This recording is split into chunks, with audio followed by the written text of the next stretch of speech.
Hey, what's up, Spartan Nation, and welcome to another episode of the Spartan Nation Podcast here with your host, Matt Lonsberry, and my co-host, Aiden McCrone. Kind of a loaded show today, Aiden. Some news today with Mel Tucker and a potential candidate for Michigan State's open head coaching job, and obviously we'll do our whole pregame talk and matchup with Michigan State headed to Iowa this week. And so with that, we'll kind of jump right in, and we're going to start with the latest on the Mel Tucker situation and just kind of get it out of the way quickly. We're not going to spend a ton of time here, but the university did formally and officially fire Tucker today after receiving his response to their notice of termination about a little over a week ago.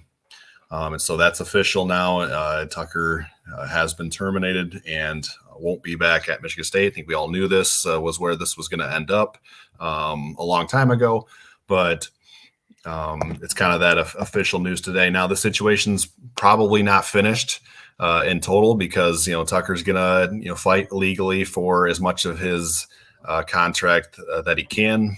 He's leaving about, I want to say $70 million, between $79 and $80 million on his contract. So there's going to be a legal fight over that. And obviously Michigan State's going to do whatever they can to not have to pay him anymore, but we'll see how that plays out as far as if there's any kind of settlement or anything like that. So I guess your thoughts, Aiden, on this being officially done now, as far as the termination of Mel Tucker, and then any thoughts you have maybe on the whole legal battle that Michigan State's set to fight in the coming weeks to months. Yeah, nothing much more to add. Just that, yeah, we kind of all expected this to happen, and yeah. we're definitely not going to hear the end. Like, this isn't the end of the kind of the story. That I do think they're going to settle for a decent amount of money. And MSU is just going to have to fork that up, and, you got to eat it and just say it is what it is and be done with it. Right. Especially like we're going to talk about with, new candidates and everything. The more this gets stretched out and, the longer this takes is really going to, determine maybe who will be in your candidate pool and who's interested and who's not. Right. Yeah. There's kind of this balance between getting past this completely. And that would be like, probably the sooner you do that, it'd be cost you more money. Whereas the opposite of that is like letting it kind of linger and longer. And maybe you fight to not have to spend as much. So it's going to come down to kind of that legal battle. And I think people are ready to move on to this. That's the kind of the sense I've gotten as I've published more and more stories on our website, on our Facebook page. The viewership on those is going down, and I can't blame people because I'm tired of writing about it too, to be honest with you. So, but probably won't do too much coverage as far as like the back and forth with the legal stuff. Obviously, when a settlement is reached, if we get to the point where a settlement is reached, we'll probably put out something about that. But until that time, we're probably going to put this story to bed for the time being. I do think the bigger news out of this, as far as like Michigan State fans and this team, is the fact that 30-day window of the transfer portal opening it begins, I think, today now for players. And so that's something to keep an eye on. I thought Graham Crouch made a decent point on Twitter earlier today about he doesn't know how much the 30-day window right now will affect this year's roster, just because it does open. The portal opens for everybody at the end of the year. So I think he said there's about 10 guys who could theoretically redshirt and save a year of eligibility, roughly 10 guys. And so it's a smaller, maybe majority or smaller player pool than you would think. And so I guess what's your reaction to that, Aiden? Do you think we're going to see some guys enter the portal right away, or is it more likely that they wait to the end of the season? What are your thoughts there? Yeah, I mean, I've kind of talked about this a little bit already, but I think after this game with, the 30-day block is starting, And then with this game, after Iowa, they have a bye week. So, that bye week, I think, is going to be it might be tough for, the coaching staff and Harlan Barnett trying to retain some guys. But I think that's really when we're going to see, guys make a move or, commit to staying with the program, I think. So just in general, I think, after this Iowa game, I think it'll be really telling. And, this Iowa game could be, the difference for some of these players, whether or not it's playing time, whether or not, they win the game or not. Just a lot of different factors. But yeah, the redshirt thing, I don't think a lot of players are really some younger players may factor that in, but I'd say for some of the older players with the transfer portal rules that, if one of these guys came in under Mel Tucker and haven't transferred yet and they get the immediate transfer waiver where they don't have to sit out, I don't think it really plays that much of a factor for some of these guys. Yeah, I think some of the young guys who maybe haven't redshirted yet and have played enough that this is like they've played their 4 games, and so this is where like the decision would be. I think a lot of those guys have a good chance of playing multiple games or getting a lot of playing time over the next 8 days or 8 games. That's Jordan Hall, Chance Rucker. Those guys are guys who could theoretically shut it down and save a year of eligibility. But I don't think they'll do that because I think they're going to be a steady and regular pieces out on the defense. And so they're going to get to play a bunch. And even if they do ultimately wind up in the portal, and I'm not suggesting that, I'm just saying, hypothetically here, even if they do, the next 8 days will give them a chance to put a lot of stuff on tape for a potential future team. And so I don't really see the incentive there. As far as guys who aren't going to get as much playing time, who potentially could, if you're not going to play much, then you might maintain that red shirt regardless of, shutting it down or entering the portal right now. So, I don't think there's any really need for cause for concern right now, mid-season. I could be wrong. Like there could be a surprise name that ends up in there over the next 30 days. But I think a lot of these guys, they want to play. Like they went through off-season workouts. They went through fall camp and all that. They've played 4 games. It's not a great situation. That's understood by everybody. But at the same time, like, why not play if you have an opportunity? Right. So that's kind of where I'm at with it right now. As far as like, we've done a little bit of a coaching search, different stories. I had my own personal podcast that I did a few weeks ago by myself where I kind of took questions and talked about different candidates. And I will say Aiden wrote a story for us that I published today about some offensive coordinators who are potential candidates. And within that story, it's on our Facebook page. It's on our website, so check that out. And within that story, there's also links to 2 other pieces that Aiden wrote about potential candidates. So there's 9 candidates right there that Aiden's wrote stories about. So go check those out. But one of those candidates was Kansas State's Chris Kleiman, who today, I think he was on a radio show down in Kansas, and he said on the show that he was going to stay in Manhattan and had no interest in the Michigan State job, which is pretty much the public message that any coach kind of puts forth, especially, it's pretty rare that a guy would be asked that in September because most jobs don't come open this early. But he did come out and say that he wasn't interested. Not a surprising thing that he would say that. It also doesn't eliminate him from contention because we did hear the same thing out of Mel Tucker before Mel Tucker took the job. He said, I'm staying at Colorado. And then I think Michigan State offered him, double the money that Colorado was at the time. And a few days later, boom, he's coming to East Lansing. So I guess what was your reaction to the Kleiman news that kind of broke about an hour or so ago on social media and things like that? And do you think it has any effect on his potential candidacy? No, not really. I think, the search or whoever is going to search for the new head coach, I think, they're going to, Kleiman's going to be top of that list. So I think they're going to reach out to him and, try to get an interview at least. But yeah, it's still September and, we heard Mel Tucker say the same thing.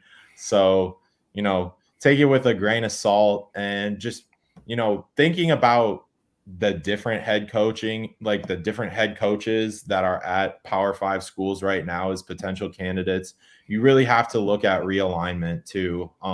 And while the Big 12 is going to survive conference realignment, they are not getting, the chunk of money that Michigan State will get from, the Big 10 contracts that are being signed. So I think, again, the money talks, and, if there's a number on that check that Kleiman can't say no to, I think Michigan State is capable of offering that kind of money. They expressed that with Mel Tucker. Obviously, came in, he was making, I think, 5.6 million.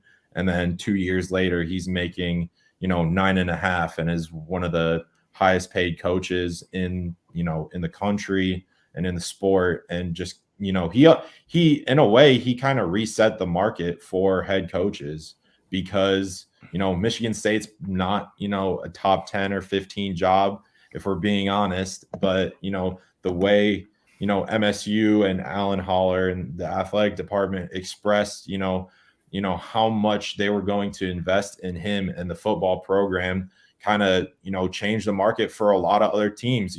You look at, Brian Kelly at LSU, he left Notre Dame for a huge sum of money. You look at, I know Jimbo Fisher is on the hot seat almost every year, but you look at, Miami with Mario Cristobal, poaching him from Oregon. So yeah, there's just a lot of different factors that go in. So I think we'll get a real answer from Kleiman in December, or when the season's over. Yeah, no, I think you're going to have to be patient with this, obviously, because, I actually had a conversation with my dad about it yesterday over dinner, and it was kind of like, what can they do as far as like right now? He asked specifically about recruiting, because, Michigan State has lost a couple of recruits this past week, and 3-star defensive back Cameron Campbell, and 4-star safety. He was a 3-star when he initially committed to Michigan State, but kind of has got his rankings boosted up. But 4-star safety Reggie Powers out of Ohio, they've both decommitted. So how do you stem that tide? I don't know if you can, to be honest, because you've got a coaching staff in place right now who I don't know what they sell to recruits right now, because there's a good chance that a lot of those guys won't be part of the future. So it's going to take some time. You're not going to hire a coach mid-season. It's going to be later on, I think November at the earliest, and probably later than that, if we're being honest. I wouldn't be surprised to see like end of November before, signing day or something like that if it gets announced. But it's going to be some time, so we'll definitely keep an eye on that going forward. As far as, Kyle asked, is there a rumor about how much, State's willing to spend? That's interesting. I'm not sure, because obviously a chunk of Mel Tucker's contract was, going to be supplied by, outside donors. But that was a big number. I think it might factor. That's where this legal battle with Tucker over how much of his salary still gets paid to him, or what was remaining on the contract still get paid, and that could factor in to this here. So that's if you need a reason to keep following the story, and I understand if you don't want to, but if you need a reason to, that would be part of it. Maybe it does have an effect. On the other hand, Michigan State's not hurting for money. Like as Aiden mentioned, they're going to be part of the new Big 10, which is bringing in a ton of money from CBS, Fox, NBC, and so they'll be well supplied. And so I don't think there's too much to be concerned there. It's more about getting the right guy than how much you spend on a guy. I mean, it might cost you more to go get the right guy, but if it is the right guy, then it's worth every penny type of thing. So something to keep an eye on there. I thought Kyle brought up a good question about, is this at the end of it for the players? Just being able to go out and play, not to worry about this. Harlan Barnett did say on Monday that he feels like the players have or are ready and have moved on, and that they are together with themselves, and Mel Tucker is a thing of the past, and so it does sound like they've moved on, and I think that's good for everybody at this point. Like, we're all ready to be done with this topic and see what's next for the program. So, and there are, whether you're optimistic about it or not, there are 8 more games to play. So With that, I think we'll go ahead and shift gears ourselves to the true topic of our podcast tonight, which is, previewing this upcoming game against Iowa. And with that, we'll get into it. This is the 49th all-time meeting between Michigan State and Iowa. Iowa holds a slight lead in the series with a record of 24, 22, and 2 ties against Michigan State. So it's one of the closer and tighter Big Ten series in the league. Haven't played since 2020, and that was obviously a transition year for Michigan State.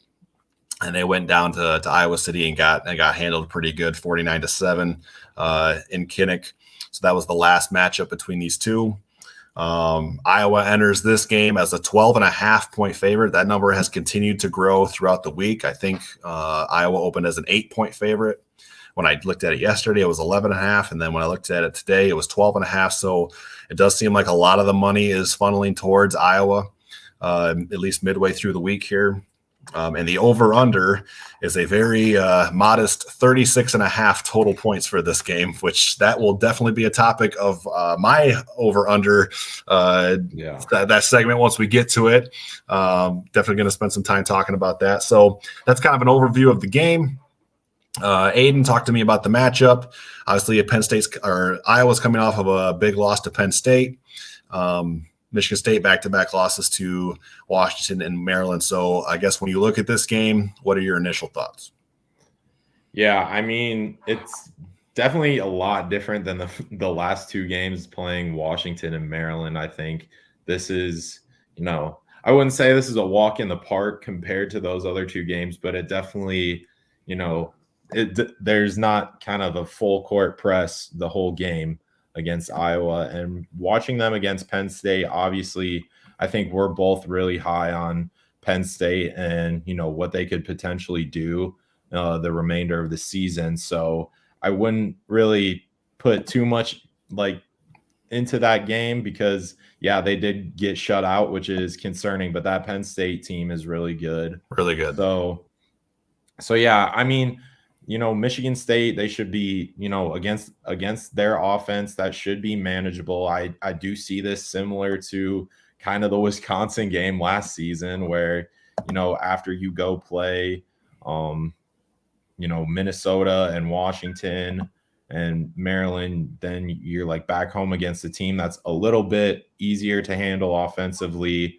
And then defensively, Iowa's defense has always been stout. So getting that run game going is really important, and just, finishing those drives, because we did see last week that, MSU could put together some decent drives and could move the ball down the field against, a defense that's, decent. They're good, not great. I wouldn't say they're better than Iowa, but at the same time, you could see them move the ball. So just finishing those drives, Iowa really thrives off turnovers. So keeping that to a minimum is going to be the key for Michigan State to win. But if they don't, obviously that 12-point spread looks, very realistic. Yeah. I will say, it's hard at this early in the season and, various matchups and things like that. It's hard to get a sense of how good a unit is. In Iowa's case, defensively, their numbers aren't what we've come to expect from Iowa over the last several years. But at the same time, when you play at Penn State and your offense was as anemic as it was, it puts your defense in a really tough spot. I think Iowa had 3 or 4 turnovers in that game as well. So it's hard to judge this Iowa defense based off of that game alone. But they are allowing 133.8 rushing yards per game so far. That's 73rd. That's not special.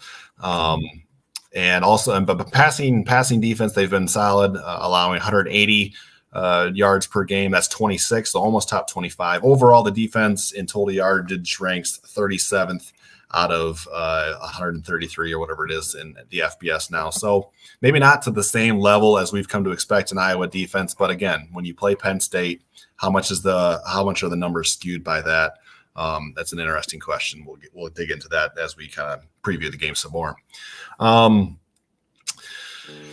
Any other thoughts, Aiden, about just the matchup in general, or are you ready to get into the Big Ten at a glance? Let's get it. Yeah, we can get into the Big Ten. All right, let's talk about some of the games going on in the Big Ten this week. This is called Big Ten at a glance, and this is where we talk about the best game, the worst game, and then some other notables in the conference this week. As far as best game, there weren't too many good options for best game of the Big Ten this week. And I would argue I think that I think Michigan State and Iowa, not so much from a aesthetically pleasing sense, but as far as like intrigue about the matchups, I think I would argue for Michigan State and Iowa. But to kind of look at a different game, since we'll be spending plenty of time on Michigan State, Iowa tonight, I did have Illinois at Purdue as the best game this week, and a lot of that is just because it's an even point spread. It's a pick 'em, so Vegas sees it as two very equally matched teams. Iowa going on the road to Purdue. Man, I don't know who's going to win the Big Ten West, Aiden. It might like end that up every year. I know that, but like even more so, like it seems like over the last few years, there's been like 3 or 4 teams that kind of like emerge, and it's kind of a race. It might be a 7-way tie this year. Like that's how it's just bad. It's just bad. And I like, Big Ten football, but it's rough over there this year. So this one could factor into the race a little bit. So that's my best game in the Big Ten this week. As far as worst game, this one was an easy pick. It's Wagner at Rutgers. That's an FCS team going to play, at least by reputation, one of the worst teams in the Big Ten. I would push back a little bit on that this year specifically, but Rutgers does have a reputation at this point. And so they welcome Wagner. That's a game that I think all 3 Rutgers fans will tune into, and that's about it. So that's what I got for worst game. As far as notables, Michigan goes to Nebraska. They're a 17-point favorite. Penn State goes to Northwestern. They're a 27-point favorite. And then Indiana travels to Maryland. Maryland's favored by 14 in that one. So thoughts on the Big Ten slate this week, Aiden? Anything that jumps out at you or you want to tune into? Yeah, not the greatest by any means. I would say the Maryland-Indiana game, I think that could give a measuring stick for MSU a little bit, just, where they are compared to Indiana going up against Maryland. And then, the Big Ten West is just a complete mess right now. Yeah. I did think Minnesota was going to be, decent, and they kind of just squeaked by Nebraska and kind of won some close games, but then losing to North Carolina and then dropping one to Northwestern is that's their Big Ten West aspirations are probably out the window. Yeah, losing to Northwestern, that's a tough one to overcome. I think my preseason pick was Wisconsin. They do have a loss this year, but it was out of conference, and so that's not hurting them at this point. So I think I would still lean Wisconsin at this point. Illinois was my dark horse, I think, for the Big Ten West, and they lost to Penn State and lost another game. I can't remember who, but they don't look very good either. So it'll be, as always, it'll be interesting to see who ends up in Indianapolis out of the West Division. But obviously, whoever comes out of the East will be heavily favored in that matchup. With that, we'll get back to the game at hand, and that's Michigan State and Iowa, and we'll move on to over-unders. This is where Aiden and I kind of provide some prop bets, and we discuss each one and give our picks, and you guys go ahead and join us in the comments and select your over or unders for our different topics. I'll let you start tonight, Aiden, with over-unders, so give me your first one. All right, my over-under was just the point spread of over-under total points 36.5 was my first one. Well, mine related to that as well. Spoiler alert, I'm going to go under 36.5. And I kind of raised the question, will 30 points total be scored in this game? So I'm lowering the number even more. So obviously my pick is under, but give me your pick as far as 36.5. And that'll answer part of my question as far as 30 points total or less. Yeah, I think 36.5 is a little bit much for these two teams right now. So I will also take the under, but I will take the over on the 30. I I think they'll get over 30, but not by much. So. All right. Yeah. So we're kind of in the same place there, but definitely think this is going to be a grinded out, low scoring game. Illest Eggplant agrees with us. He's going under on 36.5. Kerry Ellis going over, taking a shot and going over 36.5. Be interested to know what Kerry Ellis's score prediction is, given the fact that he's going over. And Kyle Cruz is going to go with the over as well. So thanks, guys, for joining in. All right, so that kind of covers both of our first one. Kerry Ellis is going 37, so like the hook is what Kerry Ellis is going by. Give me your second one, Aiden, since our first one's kind of overlapped. Yeah, so I'll do another not so appealing one. I'll go Iowa passing yards over under 199.5. 199. I'll go under on that. Under it's for Iowa. That sounds like an explosion almost going for 199. So I'll go under. I think Michigan State's defense. We said this last year after the Maryland game, or not live because we weren't doing podcasts back then. But I kind of said to myself that maybe the defense has turned a corner after the Maryland game last year. I'm kind of saying it again this year, but I do think there's good talent on that defense. I'm glad we're seeing more of Jordan Hall. Chance Rucker gets his first opportunity last week against Maryland, and there's talk that he would have been the starter going into the season, but he was kind of banged up in the last week ahead of the Central Michigan game. I thought he acquitted himself pretty well as a guy getting his first reps back there. So there is a bit of a youth movement on defense, and Eggplant says it right here. Young secondary is getting more experience. I do like the younger players back there, so I'll go under on 199.5. Yeah, I think I'll take the over on this. I think Cade McNamara, the Iowa quarterback, obviously transferred from Michigan. He steps in. He hasn't really done that good of a job, and I think part of him not doing his job that well is the offensive coordinator that he has. But that's a whole different story. But I think they might go over here just because this would seem very on brand for Iowa at a night game. But like you said, I think Chance Rucker, Maryland attacked him a lot last game, but I thought he held his own as for a true freshman walking into his first start. He did give up some plays, but I thought he played well. And obviously, this is going to be the first, road environment for a lot of these players coming in, and, first road game for transfers as well. So it's not going to be easy. But I'll take the over for Iowa passing. I don't know why I'm confident. Okay. Hey, going on a limb, that's fine. Now, for Michigan State's sake, they're probably hoping they don't allow over 200 passing yards because obviously that would give them a better chance of winning and things like that. But we'll move on. All right. My next one relates to turnovers, which I think are going to be a big key in this game. Obviously, Iowa thrives off of turning over the opponent and creating short yardage or short fields for their offense, and that seems to be like the way they score, or they just score on defense. So Michigan had 5 turnovers last week against Maryland. 4 of those were consequential as far as like the outcome of the game. The last one, the fumble by Alante Brown, I think the game was decided by then, but I digress. So I'm setting the over-under at 1.5 turnovers for Michigan State on Saturday. Will they have more or less than 1.5 turnovers against the Hawkeyes?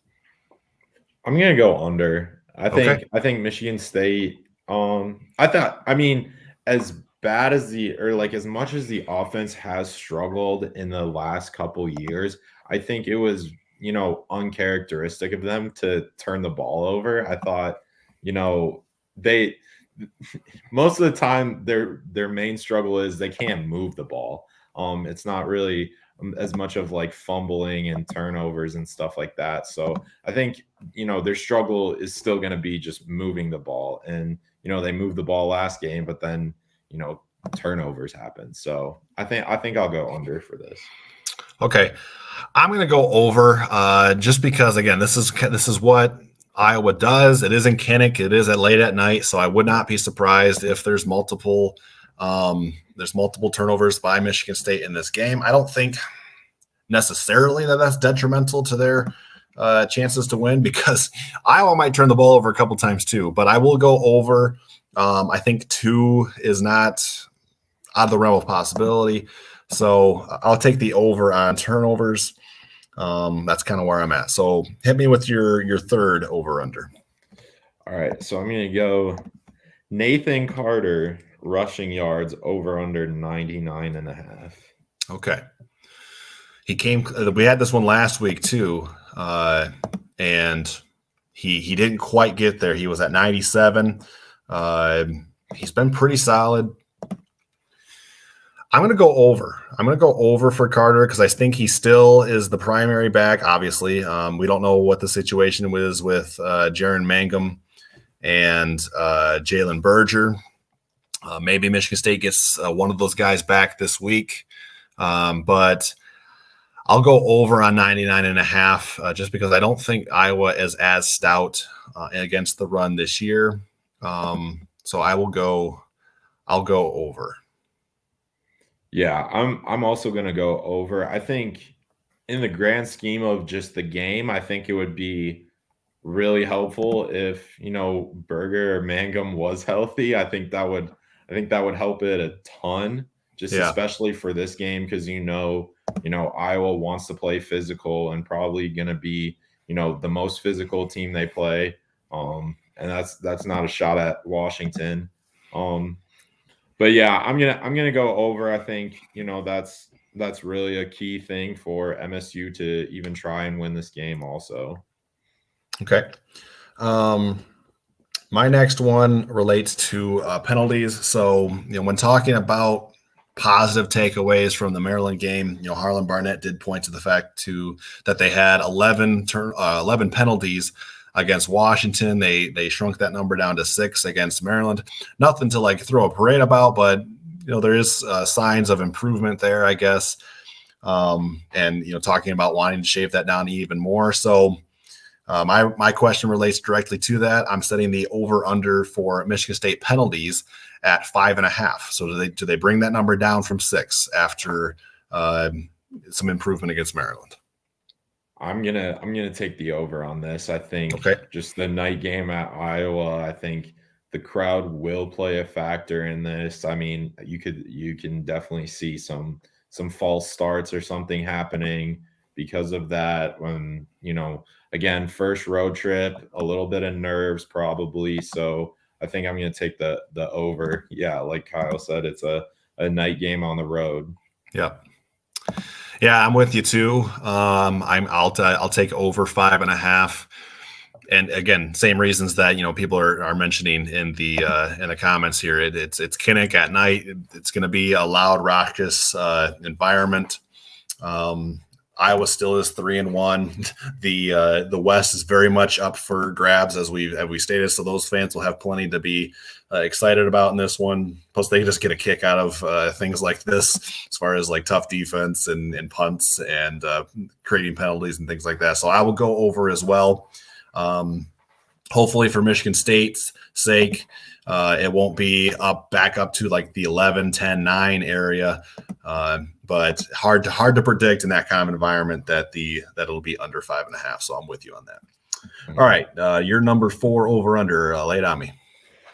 All right, I've done sacks, MSU sacks the last couple of weeks, and they haven't even gotten a sack the last 2 weeks, I don't think, or maybe they've gotten one. So I'm done with that. But I am going back to MSU pressures because they have been getting pressure. So I think they had 7 pressures last game, and then against Washington they had 9, if I remember correctly. So I'm going. You're right. I'll go 7.5 for MSU pressures, and maybe they hit home this week. Hopefully, fingers crossed.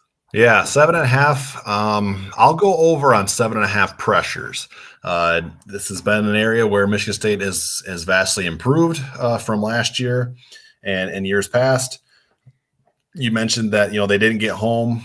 They didn't get home the last couple of weeks, but you had some mobile quarterbacks in Michael Penix and Talia Tagovailoa, who, aren't necessarily dual threat. They're not runners, but they can escape and extend plays. Cade McNamara is not that guy, as we talked about on Monday. So I will go ahead and go over on the 7.5 pressures. Yeah, I'm also going to take the over. I think Iowa has generally a pretty good offensive line, but they looked like they struggled against Penn State, which, again, not super big endorsement on them because Penn State is a really good team.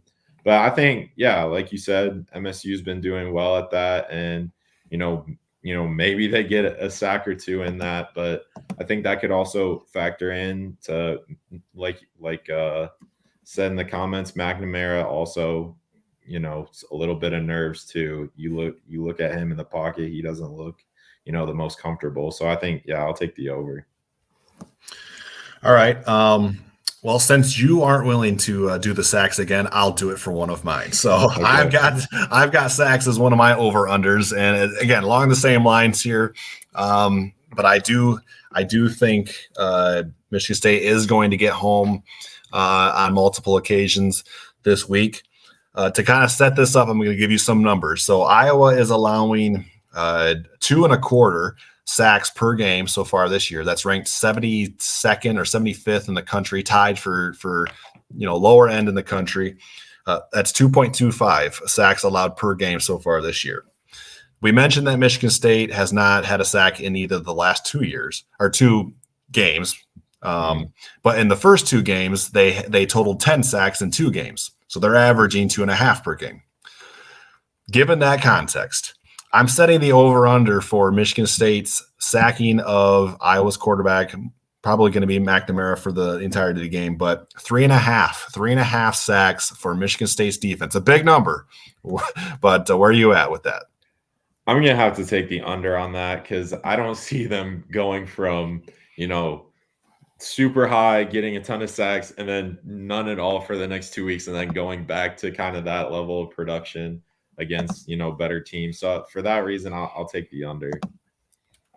Okay, so you're going under on that. I'm going to take a big old swing on this, and I'm going to go over 3.5 sacks for Michigan State's defense against the Hawkeyes. I think they're going to have McNamara under pressure a lot.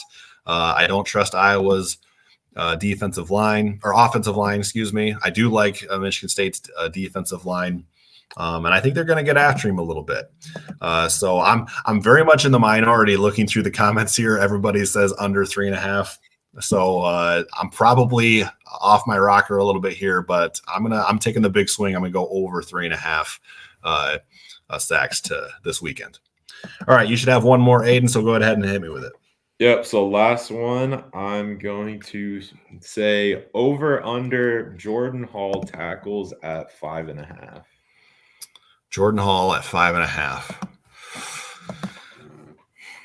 That's tough because there's a steady rotation at linebacker, and we're not sure how much he'll play, but he has been getting more reps recently. I don't know what off the top of your head. Do you know how many he's had the last couple of games? I can't. I don't have my stat book with me, but I just watching the Maryland film where he started and played. Jordan Hall was all over the place. You could see him. He didn't get a ton of tackles in that game, but you could tell he was flying to the ball. And, sooner or later, he's going to, rack up some tackles. But I think, Iowa's going to want to play in the box. I think they're going to want to play, physical again, like we've always talked about. So I think for that reason, that's going to give him more opportunity to get those tackles rather than against Maryland or Washington, who kind of want to spread it out and get the ball outside in space and then, work from there. So I think for that reason, I'm going to take the over on this just because I think Iowa's going to play, between the hashes more. Okay, so for context purposes, I'll go through this. Jordan Hall had 4 tackles against Maryland. He had 1 against Washington, or 3 against Washington, 1 against Central Michigan, and 5 against Richmond. But I'm with you. I'm going to take the over on Jordan Hall with 5.5 tackles. Wouldn't be surprised if he plays more this week. So I'll go over on 5.5. Just showing some of these picks from our guys. A lot of people going over on this one. So, all right, moving on to my last over-under. And this one has kind of been a topic of discussion since the end of the Maryland game. Really, it's been a topic of discussion going back several months. But there's been a lot of rumbling amongst the Michigan State fan base that it's time to give Kaden Hauser a chance at starting. We talked about this on Monday. I liked your breakdown as far as give Kim the start this week in Kinnick at night, and if things go off the rails, you've got the bye week next week, and then 2 weeks to prepare for Rutgers. If you're going to make a change, maybe that's the time. I like that whole breakdown. And obviously we heard from Harlan Barnett earlier this week that, Kim will be the starter. So my question is, Kaden Hauser played 13 snaps against Maryland last week. So I'm setting the over-under at 14.5 snaps for Kaden Hauser this week. So he's not going to start. Understand that. Kim will have plenty of leash in this game, but we might see Hauser towards the end, depending on how the game goes, how Kim plays. So 14.5 snaps for Kaden Hauser. This is a tough one. I'm going to say under for this. I think it's still going to be kind of ride it out with Kim all the way up till the end of this week at least, at the minimum. So I think, for that reason, maybe they give Hauser a drive or two at the end of the game, but I still think they ride it out with Kim. Harlan Barnett's doubled down on that. Obviously, Jay Johnson may give a different answer, so we'll see if he was asked that. So I'll say under. Okay. But I know a lot of people want to say over. Sure. And I won't give my opinion on that, I guess. But as far as like this number, I'm kind of back and forth with it because I'm not going to spoil my final score prediction, but I do think Michigan State is going to stay in this game. And so that lends me to think that, Kim's going to get, the full go throughout the game. For other words, I don't think there's going to be a big gap at the end of the game. And so they kind of throw Hauser in at the end. I don't think that's how this is going to play out. But I do wonder if Michigan State does get off to a slow start again, which they've done pretty much every week this year, if there's a little bit of a quicker hook on Kim and you go to Hauser. Harlan did say when they went to Hauser in the Maryland game, it wasn't because Kim was banged up. It was because they were looking for a spark. So I think I'm going to go with you. I'm going to go under on 14.5, but man, I don't feel good about it. As you can see, I certainly wouldn't put any money on it, right. But I'll go under on 14.5 snaps for Kaden Hauser. Let's just kind of go through, Kerry Ellis mentions, Kim's durability. We did see him kind of limp off the field in the fourth quarter of the Maryland game. So that could be a factor. Earl Menari, is that how you pronounce your name? Let us know in the comments. He's going with over. He could see Kim, getting banged up again against a good Iowa defense. Kyle's going with the under. But Note said he does want to see Hauser play. And Cameron McGregor sees this one getting out of hand, and so he could see Kim getting pulled early. Here's a question. We'll address this question before we get into our next segment from Eggplant. He says, something needs to change to get off to a faster start. Is that a coaching thing, or is it a quarterback thing? What are your thoughts on that, Aiden? Is it a scheme problem? Is it, Noah Kim's a slow starter type of problem? What are your thoughts? Yeah, the last game against Maryland, they start off it looked like the first 3 plays they start off pretty Yeah. strong, and then they take a big shot down the field and then it's intercepted. So I think they're trying to change that. I think it is a little bit of schematic stuff where they want to, they should be a little bit more risky, I guess, in the first drive and the, kind of the first quarter, rather than just, feeling the other team out and just look, seeing what's working, what's not, and like alignment stuff. They did try to take a shot last game. But yeah, I mean, I think Harlan Barnett's answer about, the reason why Hauser got put in over Kim against Maryland was, they wanted a spark. And he talked about that. He said, our offense needed a spark, and we thought, Hauser, was more fit to give the team a spark than Kim. So maybe that's part of the reason. I really don't know. It's very hard to tell with this team because you do see the talent on the field, but you also do see that none of the pieces are really, put together properly. So I would say it's more schematic stuff than Kim. All right, well said. And yeah, to your point on about that first drive too, they take that deep shot, and he was open too. I mean, Kim was late with the throw, so it might be a little bit of both here. So interesting question. I think it's a good question. And I'm also interested to see what is the strategy coming into this game for Michigan State, because obviously you don't want to have slow starts, but at the same time, this does kind of shape up to be like a field position type game. If you can make Iowa drive the full length of the field, you're setting yourself in pretty good position, because their offense has just not been able to do that. So interesting to see maybe what the strategy is, if it's a little bit more conservative from Michigan State's side, given the nature of this type of matchup. So with that, we'll move into our next segment, which is called Place Your Bets.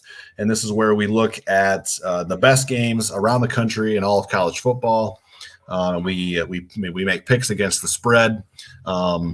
We got 6 games on the docket this week, but to kind of recap where our season numbers are, Aiden, we're both tied still, but we're both under 500 after last week's results. I've got us each at 10 and 12 going into week 5 here. We were 8-8 going into last week, and I had us both at 12 and 4 in last week's slate, which isn't great, but that's why I don't put money on games. So, all right. So we open this week's slate of games with a Friday matchup, and it's number 10 Utah at number 19 Oregon State, but Oregon State is favored by 3 points. So thoughts on this game, a Friday matchup between 2 ranked teams? Yeah, I am going to take Utah to cover and win. I think even with Cam rising out, I think Utah's defense has done really well. And the Pac-12 4 weeks in, this looks like the toughest conference in college football right now. And it kind of pretty easily that this is the toughest conference. I mean, watching the Oregon State, Washington State game, that was really entertaining. Oregon State kind of came back at the end, made it a little bit close. But yeah, I'm going to go Utah here with the points. Yeah, Eggplant, the line is Oregon State -3 against Utah. So I'm with you. I'm going to take Utah to win outright, even as a 3-point underdog. So we're on the same page there. I do like Oregon State a lot. I picked them last week against Washington State as about a 3-point road favorite. Washington State ends up winning that game, and so I do like Oregon State quite a bit. But Utah just has a way of, they're just a tough and well-coached team, man. Like they show up prepared every week. Kyle Whittingham is one of the best in the business, an unsung guy, but just really, really solid, really good. It is on the road, so that kind of explains maybe why Oregon State's favored here, but I'll take Utah as well. And it looks like most of our audience agrees. Next game on the docket, The story of college football leading into week 4 was Colorado. They get smacked by Oregon this last week to let some of the air out of that balloon. They are a 21.5 point underdog. This actually has moved down. I think they opened as a 24.5 point underdog against USC in Colorado. So it's moved down to 21.5, but go ahead and give me your thoughts on this, and I'm going to post some of the audience thoughts on the last game.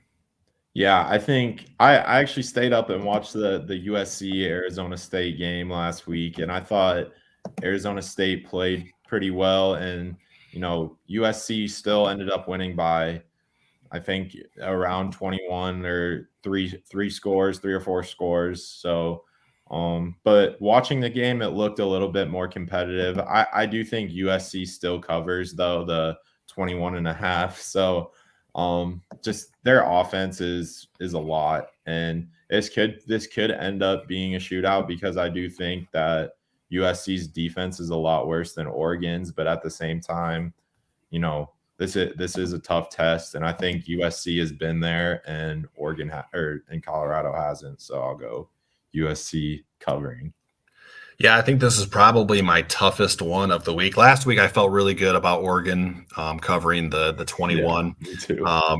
And I went ahead and got that. So, but this one, because of USC's defense, I do question if 21.5 is too much. So with that in mind, I am going to take Colorado to cover. I don't feel good about it because I think USC is obviously really good, and Colorado's defense really scares me, and they can't run the ball at all. But Shedeur Sanders and those receivers, I think, can present some challenges for USC. USC, I think, is going to win the game, but I'll take Colorado to cover in this one. Audience is kind of split on this. There's a few who like Colorado. Eggplant likes USC, so a little bit back and forth there. All right, our next game, I think this might be the best. It's kind of an under the radar game, but I think it's if I was had one of those shows as far as College Game Day or a big noon kickoff, I think this is the game I would go to, and it's number 22 Florida at unranked Kentucky, but Kentucky is a 1-point favorite, so this is almost a pick 'em. Kentucky favored by 1, hosting number 22 Florida. Who do you like? Yeah, I'm going to go Florida here. I think Okay. I was pleasantly surprised watching them against Tennessee. I didn't really know what to expect from Graham Mertz going to Florida. I thought, he was kind of a finished product at Wisconsin, but obviously, he found a system that is better suited to him. And I know they've talked about how Florida's head coach, Billy Napier, who's also the OC and quarterbacks coach, he talks to Paul Chryst, the old Wisconsin coach, a lot, just in terms of how to use him and what they could do better with him. So I think they've been doing their homework for that. So I think I'll take Florida to win outright. Yeah, no, I agree. I think Florida surprised a lot of us when they beat Tennessee, but I'm going to go Kentucky on this one. They seems like they have given Florida trouble in the past, especially in Lexington. They're undefeated. I think they're a pretty solid team. Mark Stoops is one of those guys that doesn't get a whole lot of attention, but I think he's done a really good job there at Kentucky. And as impressive as Florida was against Tennessee, they haven't earned that the benefit of the doubt, I guess you could say. And so I'm going to take Kentucky in this one to win the game. And since it's only a 1-point spread, obviously I'll take them to cover. So we're different there. All right, game number 4 is a kind of a big one because this one has had mixed results over the last couple of years. So number 24 Kansas is going to number 3 Texas. Texas is a big favorite, 16.5. But it wasn't that long ago that Kansas upset Texas, and Kansas wasn't as good back then, but neither was Texas. So 16.5 is the line in favor of Texas. Who do you like in this matchup? Yeah, I think Kansas covers. I really like their offense. I think their offense is pretty high powered with Jalen Daniels is their quarterback. So I think, he's done really well in the times that I've watched him. And, Texas has kind of let teams hang around a little bit. They, obviously they've won comfortably, but they kind of let teams hang around into, late in the game and then break away. So I'll take Kansas to cover the 16.5, but I'll pick Texas to win. Yeah, this was a tough one for me just because that line is so large, but I think Texas is different this year, man. I think I like what I've seen. Obviously, going into Tuscaloosa against a Bama team that might not be the Bama's team of the past, but still a tough place to play. They stumbled a little bit the next week against Wyoming, but ultimately ended up winning, I think, by 3 touchdowns. So I'm going to take Texas to cover the big number this week against Kansas. I like Quinn Ewers. Sarkisian is an offensive genius. I think you make a good point about Kansas's offense as well, but I'll take Texas to cover in this one. All right, next game on the docket, an SEC matchup. Number 13 LSU is favored by 2.5. They are going to number 20 Ole Miss, who's coming off of that loss to Alabama last week. So LSU a slight favorite on the road at Ole Miss this week. Yeah, I think a lot of talk, just seeing on Twitter and just amongst college football, is can Lane Kiffin win a big game? And yeah. I think the answer was no last week, and I think the answer this week is still no. So I'll pick LSU to cover that the points there, and kind of handle Ole Miss. I know it's actually an underrated rivalry game that people don't really talk about a lot, but yeah, I think LSU just they're just better. It's just simple as that. I'm with you. I think when we did Alabama Ole Miss last week as part of our place your bets, and I think I said then that it doesn't seem like Ole Miss ever wins these type of games. That was against Bama. Obviously, I think Bama's better than LSU. I think at this point, we'll see because they'll play each other down the road. But I'm with you. I'm going to go LSU on this one to cover the 2.5. And a lot of the same points that you made. I just don't trust a Lane Kiffin coach team to win one of these games. It seems like Ole Miss beats the teams that they should beat, but whenever they get into even an equally matched game against one of these SEC West teams, they don't ever seem to come out on top. So I'll take LSU as well. In this one, Eggplant agrees, Earl agrees. They're taking LSU as well. So, all right. Last game on the docket. Typically, I reserve this for what I consider the best game of the week. It was kind of a hodgepodge this week. A lot of different, no marquee game, but a lot of good ones this week. But as far as the last one, I'm going to go number 11 Notre Dame, coming off of a heartbreaking loss last week against Ohio State. They're favored by 6, going to number 17 Duke. This opened, I think, Notre Dame was about a 4.5 point favorite when the line first came out. It's grown to 6, which is a little bit surprising to me. Not to tip my hand on my pick, but so yeah, Notre Dame getting 6 points going to Duke. Who do you like? Yeah, I'm actually going to take Notre Dame to cover the 6. I think Duke is a good team, and Riley Leonard is kind of an underrated quarterback. I think he's going to work his way into being a potential first-round pick. I think he's going to be a hot commodity as an NFL prospect in April. But I think Notre Dame bounces back, like they said. I think they cover the 6. Audric Estime, he's going to be hard. He's going to be hard to stop. I think that's where Clemson has gone wrong in the recent years, is that their running game has struggled. And while Clemson has Will Shipley, who's a really good running back, their offensive line is nowhere near where Notre Dame's is, and I think that's really going to be the difference. I think Notre Dame wins. I think my question for this game is Notre Dame going to play with 11 defenders or 10 defenders? Because that's going to affect the outcome. That's a big question. So is Notre Dame going to have all 11 guys in on defense? No, seriously, I think this is like a tough turnaround for Notre Dame off of a really heartbreaking loss against Ohio State to go to a better than expected Duke. You mentioned Riley Leonard, the quarterback down there. I think you do make a good point about Notre Dame's run game and their offensive line. They're going to have an edge there, but it's just a tough turnaround right off of Ohio State. So I'm going to take Duke to cover. I'll pick the Notre Dame to win, but it'd be interesting. I don't know which way I would have gone if this line would have stayed at 4.5, but with it being 6, I'll take those 6 points and I'll take Duke to cover. So that's where I'm at with that. All right. And that concludes our Place Your Bets segment. And that brings us once again back to the main game, our main topic, which is the Michigan State-Iowa game.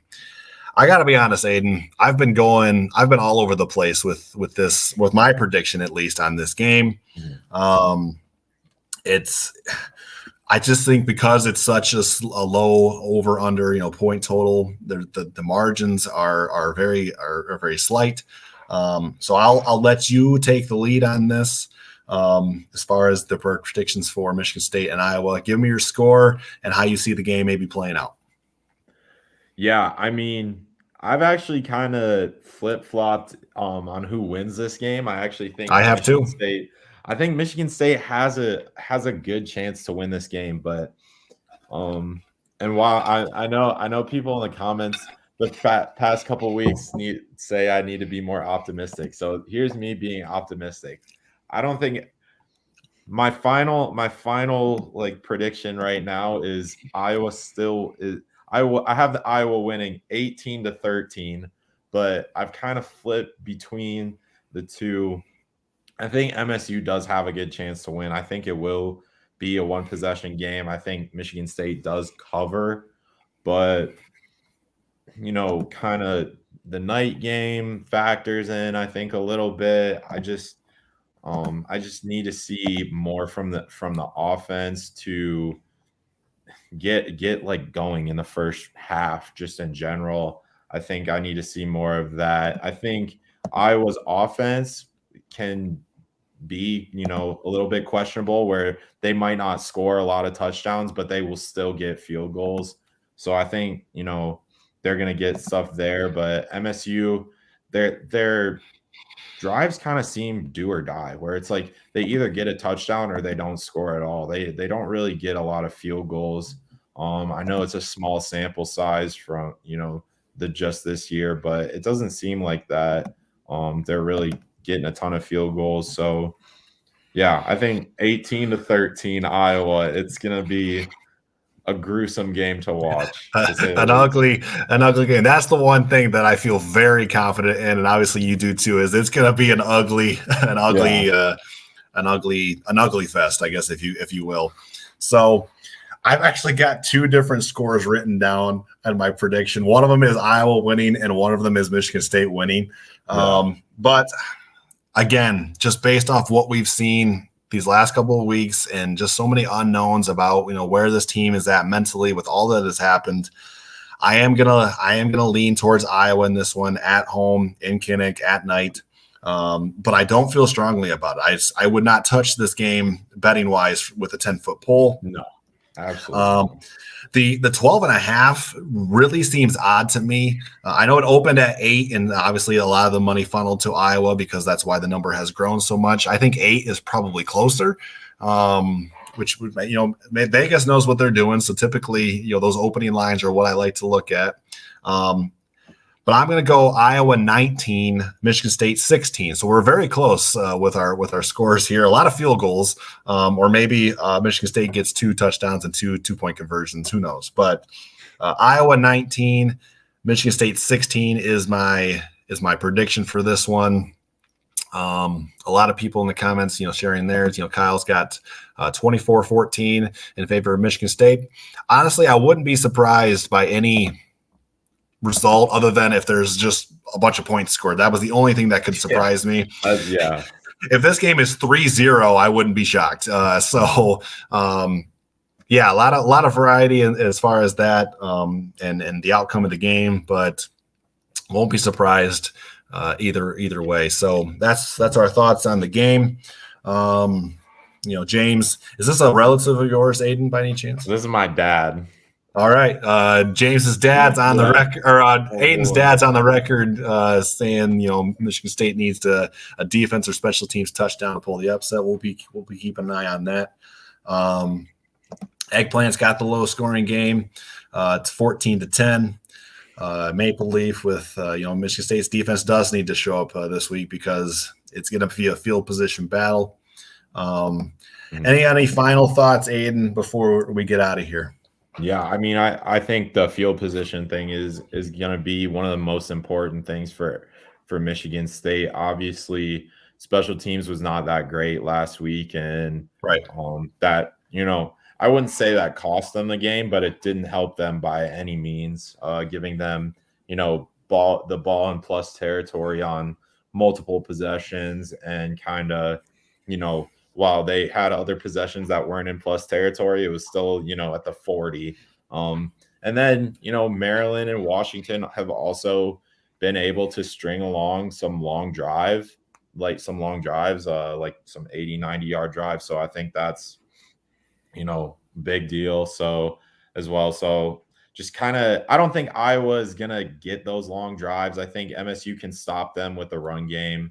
And just that front seven, I think, is done well enough that they're prepared for Iowa's offense. I think, it's kind of hard to not prepare for them, considering their struggles. So yeah, again, like we've said, it could go either way. It could go MSU win or Iowa win, but the only thing that would really surprise me is if, it's over 36.5 points. Yeah. I would be shocked, but Kerry Ellis called his shot earlier, and somebody else did. I think it was maybe Kyle Cruz who called for the over 36. I would be surprised. I'd be surprised. We're on the same page there. Expect an ugly, old-fashioned Big Ten slugfest in this one. I'm looking forward to it in a way. It's just I don't love that it's at night because there are some other primetime games that I would rather probably tune into just from an aesthetic standpoint, but I am intrigued to see how this team responds as we continue this season week to week. A lot of the same messaging coming out. It's been good, it's been positive, but it's got this whole situation has to be weighing on those guys. So what does that look like against more of a defensive centric team in Iowa as opposed to the last 2 weeks against more offensive centric teams? I'm intrigued by that. So all right, we'll call it a night there. Our plan, as usual, is to react to the game on Sunday. I will say, as a precaution, that might not happen this week because I'm kicking around the idea of heading over to Detroit and watching Miguel Cabrera's last game. If that happens, it'll either be a very late night reacting to this game, or we might have to postpone the show entirely to next Wednesday. I haven't bought tickets. I know it's the secondary market is where I'll have to go look for those because it's sold out. But you can always find tickets. So I'm kicking around that idea a little bit. Not sure if I'll end up going or not. So just wanted to let you guys know. And as always, we appreciate your support. Appreciate you guys joining us in the comments, giving your thoughts, joining in on the discussion as always. And we will see you next time. Looking forward to this weekend's game. So see you guys next time.